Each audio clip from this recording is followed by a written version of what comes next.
Hi and welcome to the first edition of Magoos Corner for Division 5 Reserves. I'm your host Trevor Greg. I'm on my own for this week, but please send in an email to satchel15@live.com, so that's SATCHEL15@live.com. If you'd like to be a guest on the show, you've got to be playing the B grade competition.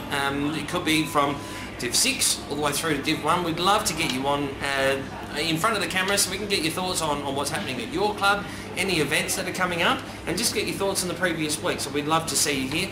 Being recorded live from the Portland Hotel here in Port Adelaide, which we're very, very thankful for that.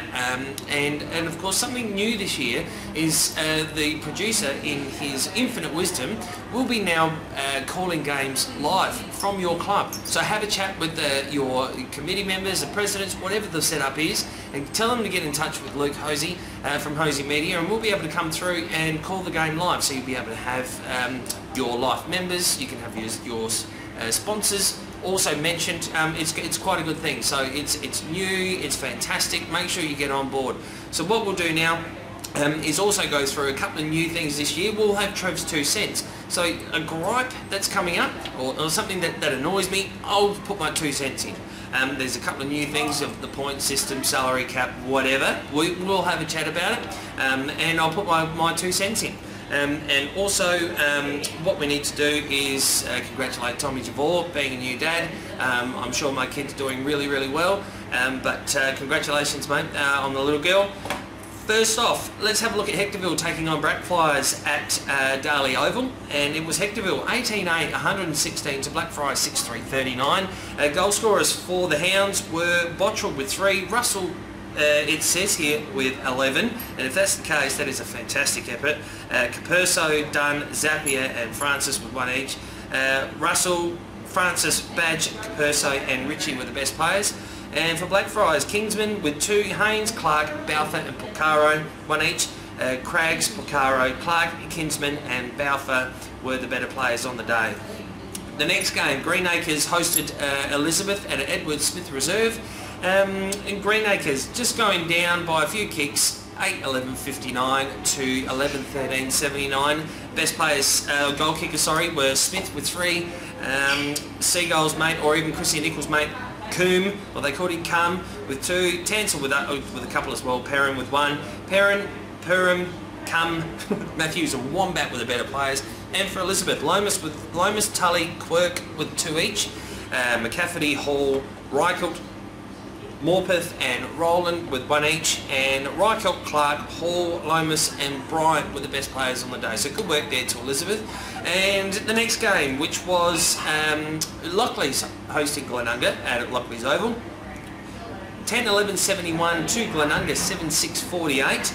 So a nice win at home there in round 2 for Lockley's. And Mackenzie with 3, Baker with 2, Craig also with a couple, Ascoli, Smith and Rochert with 1 each. Mackenzie, Ascoli, Kamara, Raffinelli and Pebbity, were the best players on the day. And for Glenunga, Chandler Daziani, Dow Corobo with 2 each, and Laos, and Jackway, Adriani, Todd, Simper and Macketsits were the better players for Glenunga.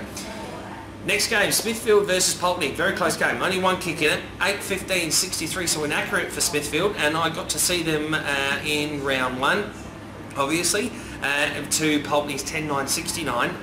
Schwerz with a couple. Harrison, Callian, Ruskin, Richards, Early and Bendesi for Smithfield were the goal scorers. Ruskin, Wanganeen, Matthews, Coulson and Early were the better players there for the Panthers. And for Pulteney, Miller with 5. It was a nice one to get a bag for in round 2. Plunkett, Cleveland, Gleeson, White and Hodgson were the individual goal scorers, with Meehan, Miller, Lumsden, Elliott and Smith the best players there for Pulteney. Got no idea what Pulteney call themselves. No idea. I don't think the producers got any idea what they call themselves. The Blues. Okay, now you may have remembered that I was with a different club last year. I was down at Portland, at the Dome here in Port Adelaide. Moved across to Rosewater and went with Ricky Pearce, who was the A-grade coach, so now being the assistant A-grade coach, but I still get to see a lot of the Magoos football. So Rosewater took on CBC at Eric Sutton Oval, so our home ground, and it was a fairly one-sided affair.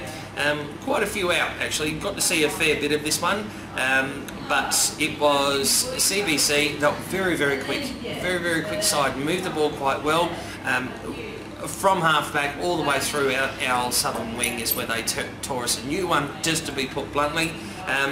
We at Rosewater down at the kennel, we've been trying to blitz a lot of the young kids, which is great to see, but unfortunately not good on the day. CBC 19-12-126 to Rosewater 7-8-50, so it was fairly one-sided.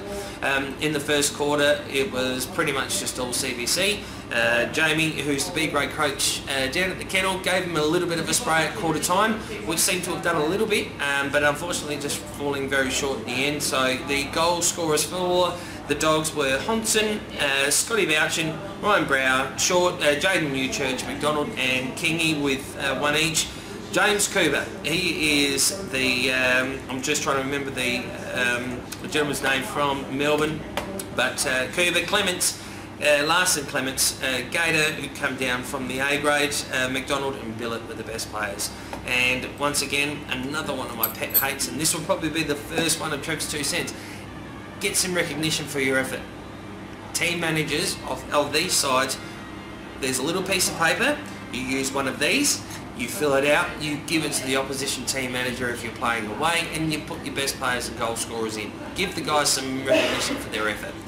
So looking at the ladder for after a couple of rounds, it's nothing to be, writing home to mum about. We've got 3 sides, so CBC, Hectorville and Pulteney, all with 2 wins each. Lockleys, Rosewater, Elizabeth and Blackfriars with 1 win and 1 loss apiece. Smithfield, Glenunga and Greenacres are yet to get on the board. So it's going to be an interesting year in Division 5 reserves. It's certainly something that I'm going to be learning each week as we go. But as I said, make sure that you email through any milestones that are happening in the division, in the Division 5 reserves competition. So 50, 100, 150 and in some instances 300. Let me know about it so I can give them a shout out. And any gossip, anything you want me to say about your teammate that he does not want known, as long as it's legal and it's not rude, and we'll put it on there. Alright, so thanks very much for your time. We'll catch you again next week.